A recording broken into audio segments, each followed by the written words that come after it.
Tu galères dans tes révisions, tu comprends rien à ton cours, ton prof est une mamie qui récite le Duno et t'en as marre de dépenser des centaines d'euros dans un prof particulier.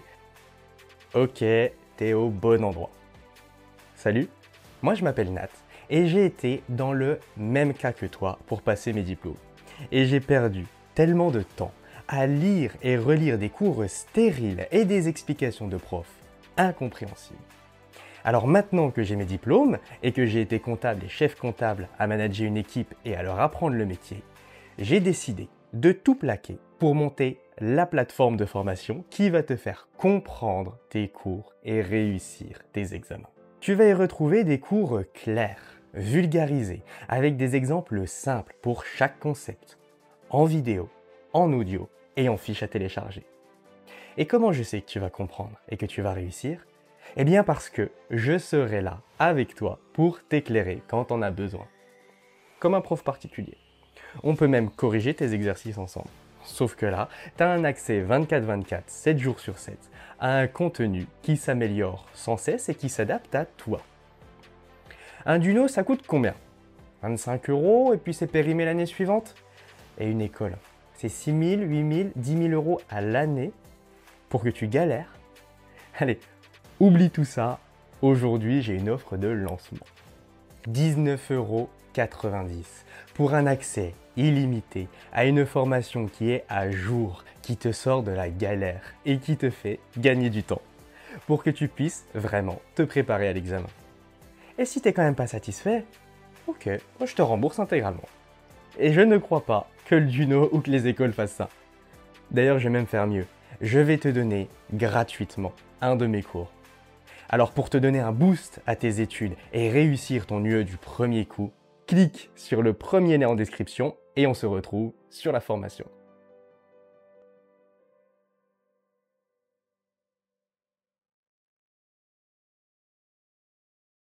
Chapitre 9.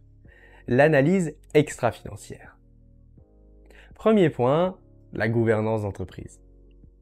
La gouvernance d'entreprise, c'est tout le processus, la réglementation, les lois et les institutions qui cadrent comment une entreprise est dirigée, administrée ou contrôlée. Ça concerne surtout les entreprises qui font appel public à l'épargne. En gros, c'est les règles pour gouverner une entreprise, surtout pour les sociétés cotées en bourse.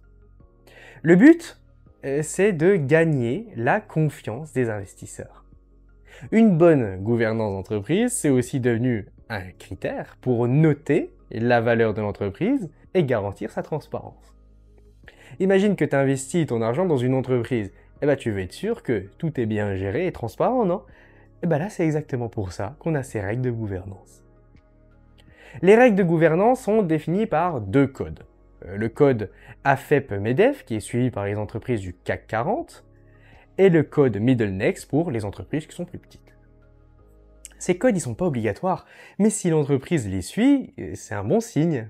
Ils abordent les sujets du pouvoir, des dirigeants, l'élaboration de la stratégie, le reporting et l'audit. Donc, si tu diriges une petite société cotée, tu peux décider de suivre le code Middle Next pour montrer que tu gères bien ton entreprise, même si c'est pas obligatoire. Dans les sociétés anonymes, le président du conseil d'administration, il fait un rapport sur la gouvernance d'entreprise. Ce rapport, il est dans son rapport de gestion. Ce rapport de gestion, il va être donné à l'Assemblée générale et il doit contenir plusieurs informations.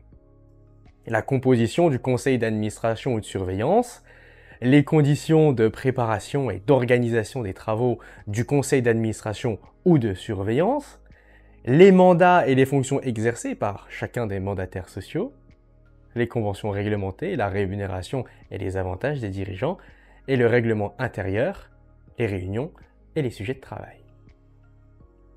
Point suivant, la déclaration de performance extra-financière.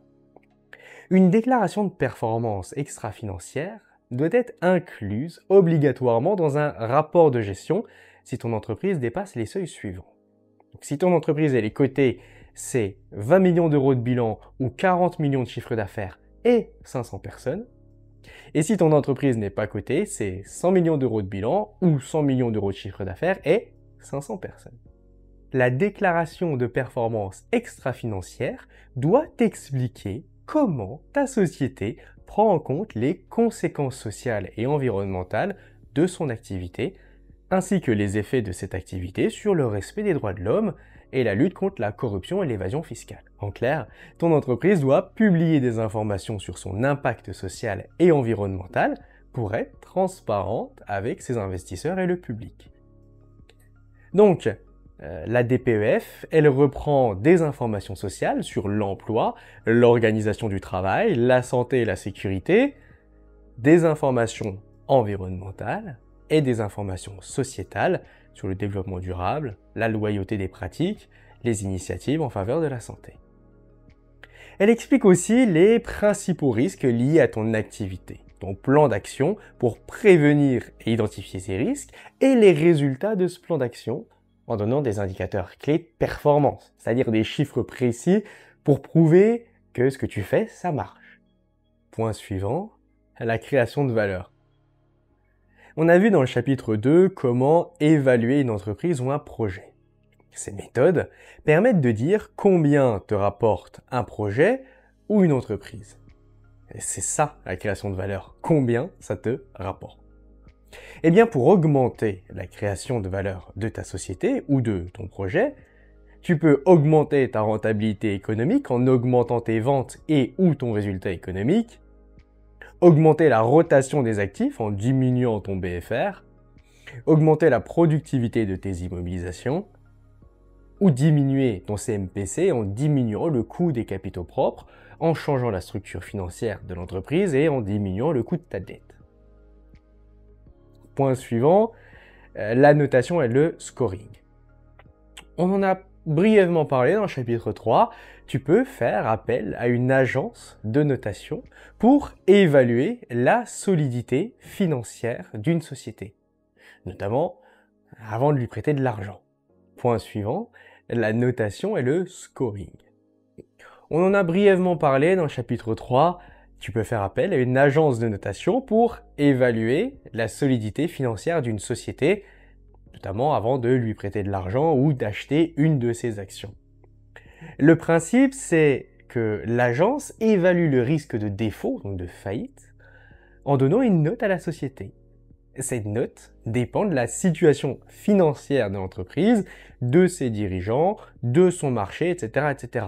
L'analyse porte sur les risques auxquels est confrontée l'entreprise et à sa capacité à y faire face. Donc en gros, est-ce que la société a des reins solides?